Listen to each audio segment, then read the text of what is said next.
আসসালামু আলাইকুম, সকলকে অভিনন্দন জানাচ্ছি আজকের ভিডিওতে। তো স্ক্রিনে দেখা যাচ্ছে 2024-25 সেশনের উচ্চমুক্ত বিশ্ববিদ্যালয় প্রশ্নটি এসেছে সাধারণ জ্ঞান অংশে, যে উইগুর কোন দেশের সম্প্রদায় বা কোন দেশের হচ্ছে অধিবাসী উইগুর সম্প্রদায়।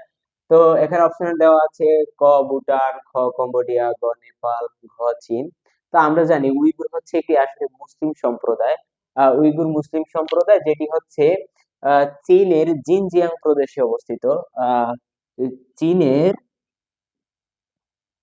জিনজিয়াং জিনজিয়াং প্রদেশ, এই প্রদেশে এই মুসলিম অধ্যুষিত যে আসলে রাজ্যটি, এটি হচ্ছে জিনজিয়াং প্রদেশে। এখানে হচ্ছে উইগুর নামে একটি মুসলিম সম্প্রদায় রয়েছে, যারা চীনা সরকার দ্বারা বিভিন্ন সময় হচ্ছে নির্যাতনের শিকার ছিল বা হচ্ছে। এরা হচ্ছে উইগুর। আমরা জানি এরপরে এই উইগুর আহ এদের ভাষা মূলত, এই যে উইগুরদের ভাষা মূলত হচ্ছে তুর্কি ভাষা। এরা হচ্ছে তুর্কি ভাষায় কথা বলে এবং এরা নিজেদেরকে পূর্ব তুর্কিস্তান হিসেবে পরিচয় দেয়, বা হচ্ছে তাদের যে স্থানটাকে, সেটাকে আসলে পূর্ব তুর্কিস্তান হিসেবেই তারা মনে করে।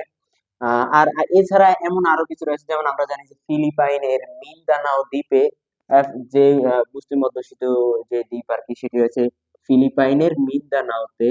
ফিলিপাইনের মিন্দানাও, এই মিন্দানাওতে একটি রয়েছে, সেটি হচ্ছে মোরো মুসলিম উপজাতি। মোরো মুসলিম উপজাতি রয়েছে, ঠিক আছে। মোরো মুসলিম যাদেরকে বলা হয়।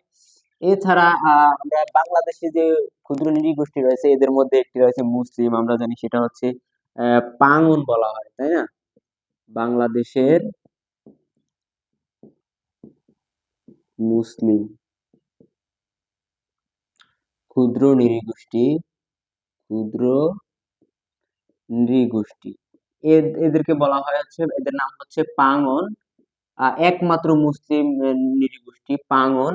আর এই যে উইগুর যেমন রয়েছে, আমরা জানি যে মায়ানমারে এরকম মুসলিম সম্প্রদায় রয়েছে, তাদেরকে রাখাইন নামে পরিচিত, রাখাইন মুসলিম।